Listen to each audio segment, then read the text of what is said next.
Hello, my friends, and welcome back. Thank you very much for being with me again today.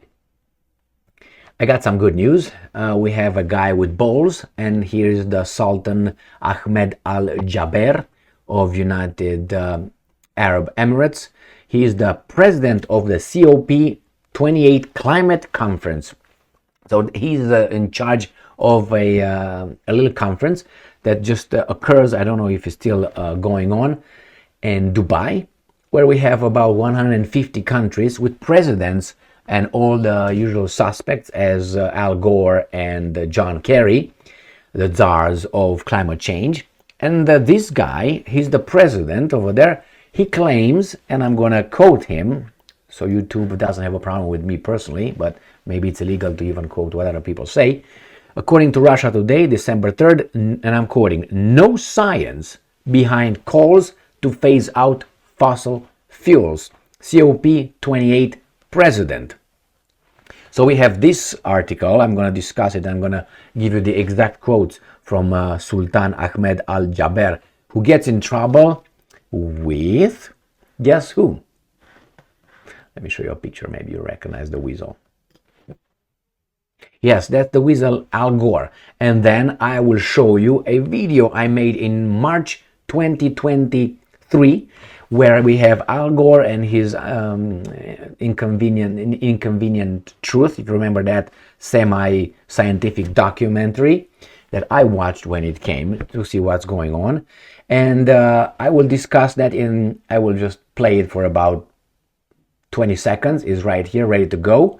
The name of the video was "No Consequences for Creating Panic?" ? Greta Thunberg deletes end of the world tweet. So go and watch this one, and I'm gonna play it here. But first, let's go to Sputnik, Russia Today. KGB training kicked in. Anyway, the UAE's Sultan Ahmed Al Jaber reportedly says gradual cuts in oil, gas, and coal use would take, and I'm quoting, would take the world back into caves. That's exactly what I'm saying. My friends, you can have this, but I don't want to go back to caves. If you want, go over there, but don't impose all that on all of us. Well, I don't care. Do you think they would go into caves? No, we are going to go into caves, not them. The same with the guys flying their their private jets. Only we will be limited at one. I heard an idiotic claim pushed by these idiots that we should fly maybe one or twice max on a jet to limit the emissions.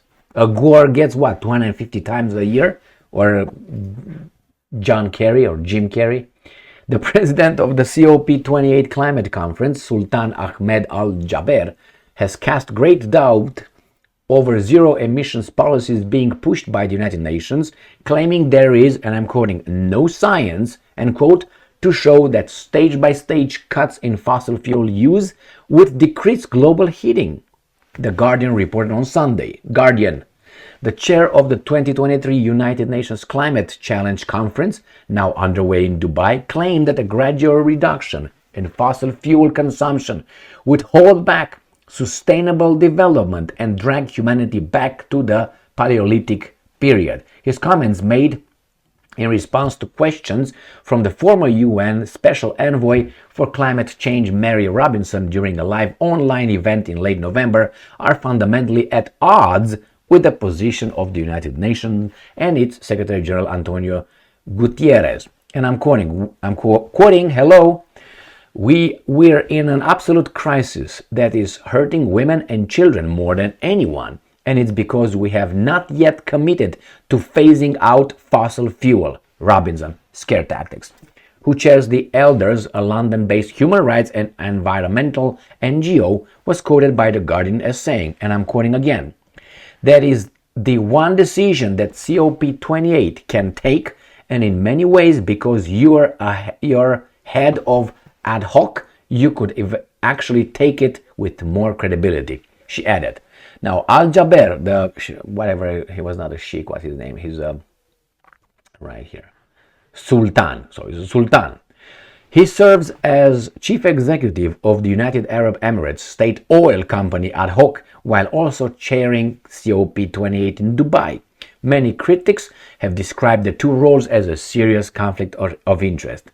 Well, you have to hear what the other side says, don't you? Unless you're going to be in an echo chamber and you're going to be a tyrant dictating to everyone. So yeah, he's okay being over there. Now, is it with his ass on two sides? Yeah, he is. But what did you expect? These guys with climate change to be consistent and objective? No. They go with pathos, not with logos. They try to shame you, make you a bad person, because of you somehow we're gonna all die, and the children will die, and the mothers will die. You want that? Well, if you don't do what I tell you to do, then you are the criminal. You. That's my answer. Let's move on. Responding to Robinson's remarks, Sultan Ahmed Al Jaber said he expected the conversation to be, quote, sober and mature, but not alarmist. Sober and mature. So she's drunk and infantile. Okay. And I'm quoting, there is no science out there. I'm quoting YouTube. There is no science out there or no scenario out there that says that the phase out of fossil fuel is what's going to achieve 1.5 degrees Celsius. He said, adding that the move would not, and I'm quoting, allow for sustainable socioeconomic development unless you want to take the world back into caves. Now he used the same thing. If you don't do this, you're going to take us into cave. I think it just, if you like to be an environmentalist, you do your part.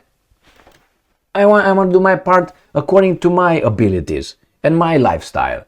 Why should I just obey your lifestyle, your idea? Because you say you put a narrative. Remember that video that I'm going to play, my video, just about 20 seconds. And over there in that video, I used from the past statements from alarmists who said that the world will end in 10 years, 20 years. We're going to have all the glaciers gone in 2013, and so on. I gave about eight examples of people who in the past claimed the same thing these guys are claiming and never came true. And those deadlines that they set, already we went through them and nothing. So we can say they were garbage saying that. The same, Kerry and what's his name, Gore, two assholes.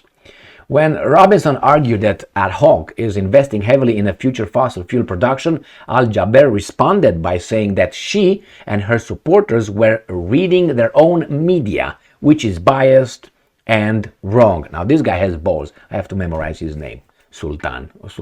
Okay, that's the title. Is enough. Sultan Jaber, whatever, and ad hoc. Jaber. Okay, Al Jaber. I have to memorize that. He also predicted that the phase out of fossil fuels is essentially inevitable. So he said, yeah, it's going to go out. But argued that countries need to be real serious and pragmatic about it. Yeah, you can be all idealistic and it's beautiful, but pragmatism, you're going to be starving, you're going to be in the caves, you're not going to have what's going on. And remember, when this little pain, going to be little and more bigger pain, when a little bit this kind of infantile who pushes certain kind of agendas are going to be hurt. This infantile are going to be hurt a little bit. Let's say its soybean latte is going to be not as sweet or not warm enough because no electricity, can warm it up. Then she is going to complain. Immediately, it's not the right temperature. I pay for it. Immediately she would claim that, being in a plastic cup. Anyway, so let's go to the idiot Gore, who obviously is upset right here. This comes from Reuters. Al Gore slams COP28 climate summit host UAE, saying its emissions soared. Again, who the hell are you? Go back to where you came from, your mom's V. Go. There he is.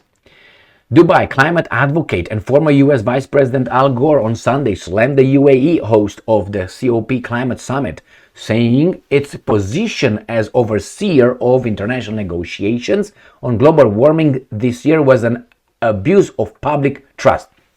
Shaming, shaming, shaming. That's what they do. Don't feel any guilt, my friends. Don't feel any guilt. The comments made to Reuters in an interview on the sidelines of the conference in Dubai reflected skepticism among some delegates that COP28 President Sultan, my friend Al Jaber, head of the UAE's national oil company ad hoc, can be an honest broker of a climate deal. Like you, Gore, you are objective, right? And I'm quoting, they are abusing the public's trust by naming the CEO of one of the largest and least responsible oil companies in the world as head of the COP, Gore said. Question: how in the fuck then you appoint, what's his name, Defense Secretary Lloyd Austin? You take him from the board of director of Raytheon, arms manufacturing company, donor, and you put him in charge of the what? The department? What is that, fucking Gore? And not only, look at others. Look at Dick Cheney. Where did he come from? He came from, what was the name of that company, the oil company that he was part of the board of director at one point? I can't remember his name. Doesn't matter. And then who reconstructed and was very much involved in Iraq? He was one of the architects of attack Iraq. And then he reconstructed. Who received the contracts? What's the name of the company? I don't even remember. It doesn't really matter. Look into it. Again, it's so much garbage, that it's really. Okay, let's move on to my little video here, because if I read Gore here, it's going to be all kind of attack, and he says this, compared to 1% rise in the entire world. Again, he tells us things, and I'm not going to read this garbage. I'm going to go to this. Where is it? Right here. So this is the minute 6:24 in my video, where I'm just going to talk about Al Gore's An Inconvenient Truth. So you see how much trust this guy has. Ready? Let's see if it starts. An Inconvenient Truth from 2006, which I watched when it came out. Former U.S. Vice, and I had doubts then, a lot of doubts then. Vice President Al Gore declared that melting polar ice caps would lead to hundreds of millions of people being made refugees by 2013. What happened to Gore? He still has a name. He's still revered. He's still, oh, Mr. Gore. When his prediction looked set not to come true, his office called the date a ballpark one. I don't know what that is, but to me it's a BS kind of thing. So let's see here. I got this one from Fox News. See? And here is 10 times experts predicted the world will end by now. So that is I used one article out of many, just showing here 10 times the experts, quote unquote, predicted, and they were wrong all the time. Why is Gore still revered? That's exactly 2013.